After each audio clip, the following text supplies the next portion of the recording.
Gold trusted gold buyers మీరు తాకట్టు పెట్టిన బంగారాన్ని విడిపించి ఈ రోజు ఉన్న మార్కెట్ ధరకు కొనబడును.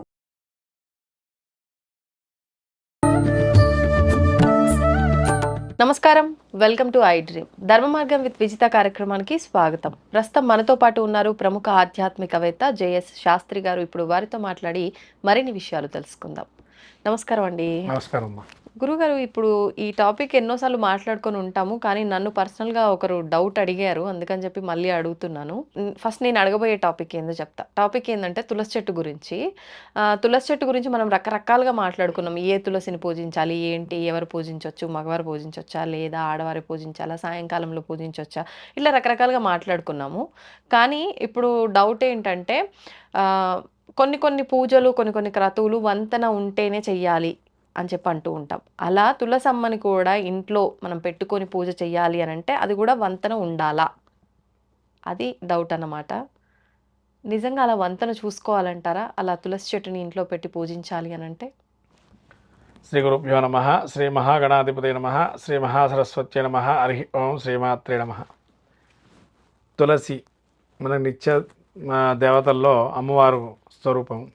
ఈ తులసీదేవిని రకరకాలుగా మనం చెప్పబడింది, మీకు కూడా తెలుసు. అది అసలు తులసిని ముఖ్యంగా వంతన అంటూ ఏమీ ఉండదమ్మా ఇక్కడ. ఫస్ట్ ఆ విషయం తెలుసుకోవాలి. ఎందుకంటే మీకు ప్రాచీన గ్రంథాల్లో వెళ్ళాల, నూతన గృహప్రవేశ గృహారంభ విషయాలు ఏవైతే ఉంటాయో దానిలో ఇప్పుడు కాలం గృహప్రవేశాలు అన్నీ కూడా ట్రాష్. అంటే గృహప్రవేశాలు చేసే విధి విధానాలన్నీ మారిపోయినాయి.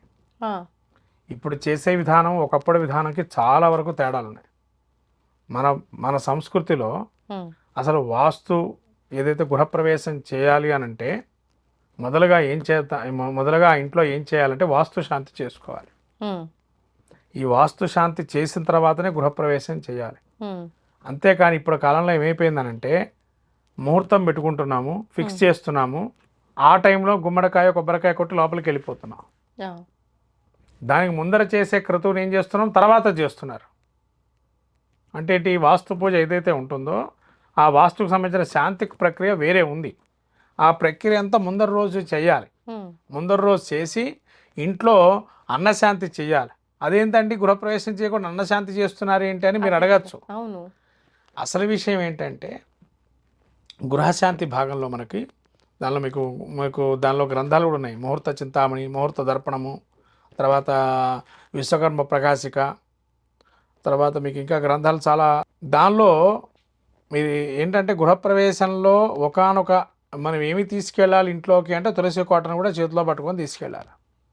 ఓకే, అది క్రమం.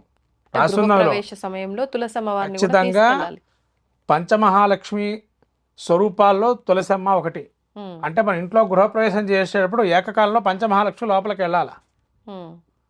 5 మహాలక్ష్మి స్వరూపాలు ఉంటాయి. ఈ పంచమహాలక్ష్మి స్వరూపాలు తెలియకుండా ఫస్ట్ అందరు ఏం చేస్తున్నారంటే గృహప్రవేశం కాగానే గుమ్మడికాయ కొబ్బరికాయ నిమ్మకాయ కొట్టేసి నవధాన్యాలు వేసేసి ఇలంతా తిరిగేసేసి కూర్చుంటున్నాము, ప్రవేశం చేస్తున్నాం. ఇప్పుడు మీరు పంచలక్ష్మి స్వరూపాలు అన్నారు. మామూలుగా లక్ష్మీదేవి అనగానే అష్టలక్ష్ములు అంటాము. మరి పంచలక్ష్మి స్వరూపం ఉందమ్మా.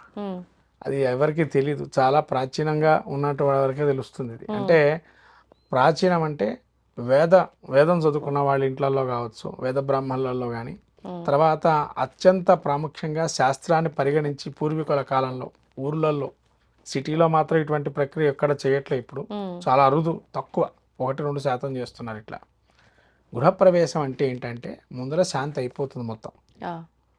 ఈ ఎవరైతే కర్త ఉంటాడో గృహప్రవేశ కర్త భార్య సహితంగా వచ్చి ఇండిపెండెంట్ ఇల్లు ఉంటే ప్రదక్షిణాలు చేయాలి. 3 ప్రదక్షిణాలు చేసి మొత్తం ఇంటి చుట్టూరా 3 ప్రదక్షిణాలు చేసి గుమ్మడికాయలు పట్టుకొని గోవు ముందర మంగళ వాయిద్యాలు, తర్వాత గోవు తర్వాత కర్త తర్వాత మిగతా పరివారం ఎంత ప్రదక్షిణాలు చేసిన తర్వాత అష్టబలి ఉంటుంది. అష్టబలి చేసిన తర్వాత అప్పుడు గృహప్రవేశం లోపలికి వెళ్ళి ఈ యొక్క గుమ్మడికాయ నిమ్మకాయని కొట్టేసి బయటనే గణపతి పూజ చేయాలి. ద్వారం అంటే మేము ప్రధాన ద్వారం లోపల గేట్ లోపలికి వస్తాం కదా, ప్రహరీ గోడ నుంచి లోపల రాగానే గణపతి పూజ పుణ్యాహవాచన చేసుకొని నీళ్లు చల్లుకుంటూ లోపల ప్రవేశించాలి. అది అసలు ఏంటంటే గృహప్రవేశ. ఈ ప్రవేశించిన తర్వాత నీళ్ళన్నా చల్లుకున్న తర్వాత అప్పుడు మనము పంచమహాలక్ష్మి స్వరూపాలుగా ఎవరిని పూజ చేయాలి అనేది మీరు అడిగారు. అందులో తులసి మహాలక్ష్మి కూడా అన్నాం. ఫస్ట్ గో పూజ చేయాలి.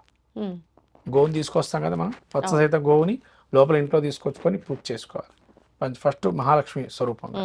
రెండో మహాలక్ష్మి స్వరూపం గోవు తర్వాత ఇంటి ఆడపిల్ల ముత్తైదు, అంటే ఎవరైతే 5 ముత్తైదులను పిలిచి వాళ్ళకు పూజ చేయాలి. మూడవది బాలికా స్వరూపాలు, రజస్వల పూర్వం ఉండేటువంటి స్త్రీలు ఎవరైతే ఉంటారో ఆ బాలికా స్వరూపాలకి మనం 3వ తరంగా పూజ చేయాలి. ఇదైన తర్వాత అప్పుడు తులసి కోటకు పూజ చేసుకోవాలి 4వది. ఇదైన తర్వాత ఇంట్లో నిత్య దీపారాధన క్రమంలో వాడుకునేటువంటి లక్ష్మీదేవి ఏదైతే పటం పెట్టుకొని ఉంటామో, కూర ఆడలు కానీ ఇక్కడ కాలంలో ఇక్కడ ఉండేటువంటి వారు నీళ్ళని కానీ అవి ఓ చెంబు స్వరూపంగా అంటే కలశ స్వరూపంగా పూజ చేసుకొని అది ఆరాధన.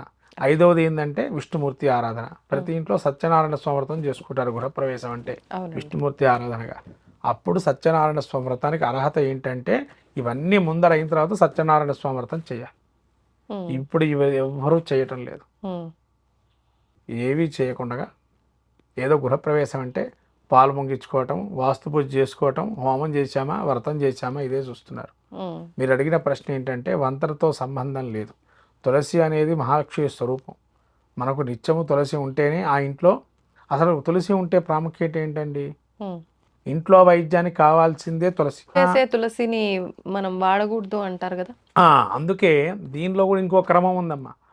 మీరు తులసి ఎక్కడైతే కోటగా కాకుండా విడిగా ఆటోమేటిక్ ఏదైతే వస్తుందో ఆ ఇంట్లో స్థిర నివాసం లక్ష్మీదేవి ఉంటుంది. అంటే మనం పెట్టకుండా పెరిగినప్పుడు పెట్టకుండా ఆటోమేటిక్గా సీడ్స్ అవంతవే పడిపోయి వాటంతటవే వస్తూ ఉంటాయి.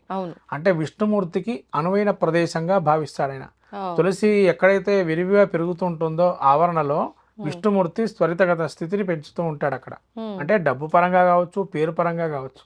అందుకని తులసీదేవిని ఉంచుకున్నట్లయితే, అంటే మనం పెట్టుకున్నట్లయితే ఆ అమ్మవారిని యొక్క అనుగ్రహం పొందటానికి దీర్ఘ సుమంగాళికి స్త్రీకి కలుగుతుంది. అట్లనే లక్ష్మీదేవి అనుగ్రహం త్వరితగతిన కలగాలి అన్నా కూడా తులసీదేవి ఆరాధన చేయటం వల్ల స్థిరమైనటువంటి లక్ష్మీదేవి అనుగ్రహం కలిగి విష్ణుమూర్తి స్థితి, అంటే మీ పేరు ప్రఖ్యాతులు ఎప్పటికీ కూడా ఉంటాయి. అది విష్ణుమూర్తి తులసీదేవికి ఇచ్చినటువంటి వరం. ఎవరైనా నిన్ను పూజించేటువంటి ఇంటిలో నేను ఉంటాను అంటే నిన్ను ఎక్కడైతే పూజింపబడుతూ ఉంటావో ఆటోమేటిక్గా స్థితి పెరుగుతుంది ఆ ఇంట్లో. అందుకని ఆ స్థితి పెరిగినప్పుడు అక్కడే నేను ఉంటాను. అందుకని అశ్వత్థనారాయణ కళ్యాణం చేస్తూ ఉంటారు కార్తీక మాసంలో చిలుకు ద్వాదశి రోజు తులసికి దామోదర కళ్యాణం అని చెప్పి. అలా చేయటం వల్ల ఏంటంటే వృక్షజాతికి కూడా విష్ణుమూర్తే ప్రధాన కారకుడు. వృక్షాల్లో విష్ణుమూర్తి ఉంటాడంటాడు. అందుకని చెట్లు పెట్టుకోవటం వల్ల విష్ణుమూర్తి స్థిర నివాసమై ఉంటాడని అడగడం. ఎప్పటికీ ఇంట్లో వృక్షాలు కానీ చెట్లు కానీ పెంచుకుంటూ ఉండాలి. మనం ఇవాళ కాలంలో చెట్లు కొట్టేసేస్తున్నాం ఎక్కడదక్కడ. అవును, కాబట్టి చెట్లు పెంచుకోవడంలో ప్రధాన అంశం ఏంటంటే విష్ణుమూర్తి అనుగ్రహం కలుగుతుంది. వృక్షశాస్త్రం అదే చెప్తుంది, జలశాస్త్రం అదే చెబుతుంది. మీకు కూర్మ పురాణం ఇదే చెబుతుంది. కూర్మ పురాణంలో కూడా వృక్ష జాతుల గురించి చెప్పబడింది, విష్ణుమూర్తి ఏ విధంగా ఉంటాడని. తర్వాత స్కాంద పురాణం తెలపబడింది. అంటే చెట్లకి అంత ప్రాముఖ్యత ఉంది. అందుకని తులసి కోట ఏదో మనం వంతన లేదనో ఇంకోటదనో కాదు. తులసి కోటకి ఏ ఇంట్లో అయితే పూజింపబడుతుందో ఆ ఇంట్లో దీర్ఘ సుమంగళ్యాలు ఉంటాయి ఆ ఇంటి ఇల్లాలకి. అంతేగాని వంతంతో సంబంధం లేదు. తులసి కూడా పంచమహాలక్ష్మి స్వరూపాలు ఒకటి. ఇంట్లో ఉండే మహాలక్ష్మి స్వరూపాలు ఇవి. ఈ రూపాలు ఉన్నంతకాలం ఆ ఇంట్లో సిరి సంపదల భోగభాగ్యాలు తొలుతూగుతూ ఉంటారు. తులసీదేవి ఖచ్చితంగా పెట్టుకోవాలి ఇంట్లో. ఓకే, ధన్యవాదాలండి. తవ్వుతూనే శివలింగం సరే దాన్ని అట్లా కప్పేసేయండి, చూపించదండి.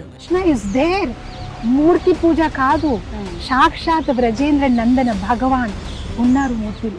ఏమీ ఆశించకుండా ఆరాధించే వాళ్ళు కూడా ఉన్నారా ప్రభుజీ? నిజమైన భక్తి అంటే మనకు తెలియదు కాబట్టి